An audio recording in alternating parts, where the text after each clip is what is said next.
The Obama administration says that the nation's 2.2% GDP growth is, quote, encouraging. Meanwhile, unemployment remains stubbornly above 8%. But Bill Clinton says that President Obama has done a good job on the economy. Well, former Clinton advisor Bernard Whitman is here.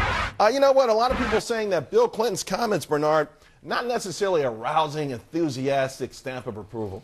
I think it's actually incredibly accurate. The fact is the economy is finally picking up a head of steam. Here are the facts.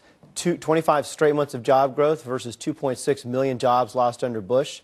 Let me finish. There's three groups that are key to the economy. All three are showing increasing signs of optimism. Who are they? Number one, the financial markets had their best quarter in 2012.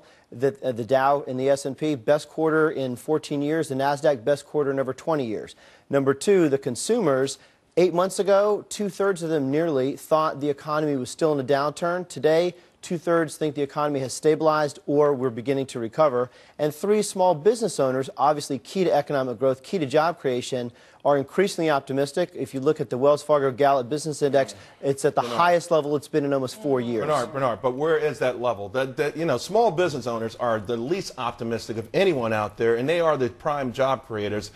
Consumer sentiment, as far as sentiment is concerned, we can all quote polls all day long. The fact of the matter is, though, I would be a little worried about consumers because they are dipping into savings to spend what they are spending. And finally, when you talk about the financials, I find that odd for a president who's campaigned against Wall Street, who's campaigned against the banks. I mean, really, is that the president? Was he going to go out to the public and say, hey, everyone, the banks are doing great, re-elect me? I mean, is he going to take that route? Look, the financial markets have to have confidence to be able to provide the credit so that small businesses can invest in the economy. Credit, Bernard, that's the point. I mean, do you think people out there watching this show feel like they're getting credit? I can tell you, loan for is a car right now, and I think that's been manipulated to make cars. I can tell you, small businesses relative to 2, 3, 4 years ago are feeling increasingly bullish about this economy. In fact, compared to even 6 or 8 months ago, the fact is small business owners, consumers, and the financial markets are more optimistic today than they have been in 6 or 8 months. And it seems that the only people that want to continue to talk down the economy are Mitt Romney and the Republicans. Everyone's talking down the economy, but I got to be quite frank with you. Your body language is flat right now. You know why it's flat? Because it's really hard to be enthusiastic about 2.2% GDP growth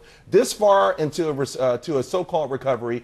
8.2% unemployment, millions of people dropping out of the jobs market. I want America to be great. I don't want us to abandon that ship, but that's what's happening. People have abandoned ship under President Obama. You know, it's funny, Charles, that you mentioned my body language, because the truth is I blew out my back over the weekend, so I'm being intentionally calm. But look, you know what my physical therapist said? Patience. And you know what? This economic recovery is going to take a little bit of patience. The American public We've had a lot of patience, Bernard. And let me tell you one other thing. But the numbers are beginning to bear out the truth. Hold on. Let me have one point here. It's not just small businesses that are not feeling good about this recovery or lack thereof. It's large corporations that, as we go through earnings season, we're seeing record amounts of cash being hoarded on their books. Why?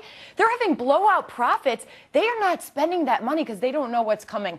Large corporations are very hesitant to hire and spend right now. Well, I think that is a major problem with our economy. You have seen large corporations have record earnings, and the fact is they ought to be investing in America. They ought to be creating jobs. To tell them how to run no, I think that the government should actually be a bully pulpit. I think the administration could be a lot more aggressive about saying to these corporations that are record profits, go ahead, invest in America, put our people back to work. Chicken sells $1 billion worth of product in China. We should export their fried chicken out there. Hopefully it gets there crispy. All right, listen, we're running out of time. I do want to say this, though, before we go. Realistically, this celebration of mediocrity, do you think the American public wants this? Do you think you can get by with this? Excuse me. That's what we're celebrating. Let's remember here. The last administration, how can you? They are the ones that got us into this debt. Stop it. They're the ones that got us into this debt. 2 wars they didn't pay for. Forget about that. No, but the president has to be reelected on his own merit. He can no longer be reelected. That's right.